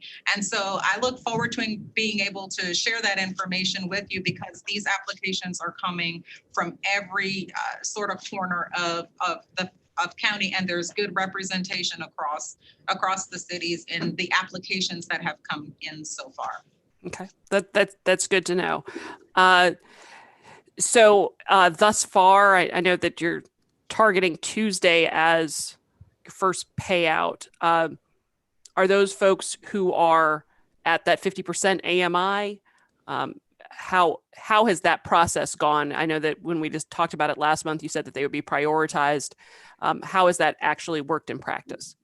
Dr. Rochelle, do you want to answer that, or I can take a stab at it? Thank you, Anna. So, Mayor, we, in our neighborly system, we're able to clearly identify all of the applicants that are at the 50% priority area. They are given a score based on unemployment, the 50% AMI, and the COVID impact. And so those applicants are adjudicated first, well, really simultaneously. And we also have set aside the funding into a 60-40 split so that 60% of the funding will go to those applicants that are most in need and that we're required to prioritize by the 50% marker, and the remaining 40% of the funding will be awarded to applicants at or below 80% AMI otherwise. Understood. One last question. Thank you so much for that information. In regard to, oh gosh, now I just forgot it. I'm going to let Mayor Bodker ask his question, and if I remember it, I'll come back. Thank you. Thank you. Mayor Bodker asking to be recognized. Yeah, and I'm actually, mine was not about this particular topic. I would like to be picked up right after we conclude this topic. Anything else regarding the rental utilities assistance program? Mr. Chair, I actually did remember my question. Okay. I'm sorry. Ms. Roach, in regard to the maximum number of people this program could benefit, what is that number based upon what the caps are that the county has initiated for this program? So we did a rough estimate, and one of the underlying assumptions was that we would fund at approximately 75% of our maximum. And when we did that calculation with the $18 million less administration, we came out at about 2,500 individuals to be served. I will say in complement to that we have had extensive communications with the DCA commissioner, who has pretty much assured us that when Fulton County runs out of their funding for emergency rental assistance, that the state is prepared to extend their program to those individuals not funded within jurisdictions that did get direct funding as well. So we are tracking our data and information pretty carefully to be able to provide them a report so that no duplication happens. And we want to put ourselves as Fulton County in the best position to have continued funding through the state when our funding runs out. But the direct response to your question is that based on our rough estimate, it was approximately 2,500 households. Thank you. Mayor Carhurst. Thank you, Mr. Chair. Anna, you mentioned that your third-party vendor was scrapped because of the high cost for them to administer the program. Did your budget include funding for the third-party vendor? And if so, is this funding going back into the pot that's going to be used for utilities and rental assistance? So the federal government allows us a 10% administrative allowance to administer the program, Mayor Carhurst. Whatever we do not use for an administrative allowance up to the 10% will be recirculated into the program to provide direct assistance. Okay, thank you. Anything else on this program? All right, thank you, Mayor Bodker.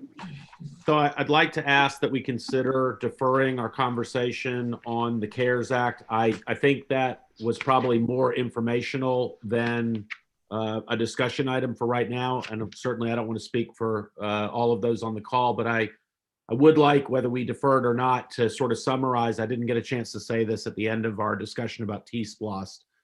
And I heard your comment, Mr. Chairman, that you were prepared to ask us for a vote today.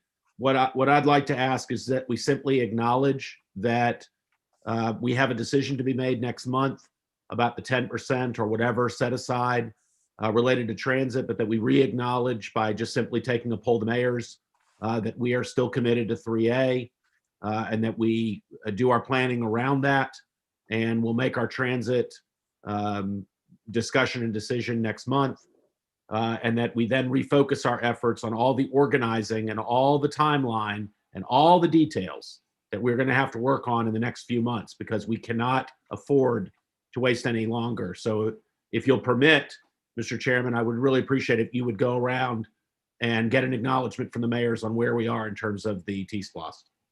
All right, well stated, Mayor Barker. You want to, Madam Clerk? City of Alpharetta, Mayor Gilvin. Yes, our council has unanimously voted to support 3A. Nothing's changed since the last meeting. Quickly, Madam Clerk. City of Atlanta, Chattahoochee Hills, Mayor Reed. College Park. Well, 3A. 3A, yes, yes. College Park. The City of College Park voted for 3A. I'm happy to take the 10% back, but and I think that's my responsibility to do so, but we voted on 3A and that has not changed. 3A, yes. East Point, Mayor Holiday Ingram. City Council unanimously approved 3A. That's a yes. Fairburn, Mayor Carhurst. The City Council approved 3C, but I've been authorized to go with 3A if that is the will of the cities. Take that as a 3A. Hateville, Mayor Hallman. Johns Creek, Mayor Barker. Mr. Mayor? All right, continue. Milton, Mayor Lockwood. I'm good. That's a yes. Mountain Park, Mayor Steele.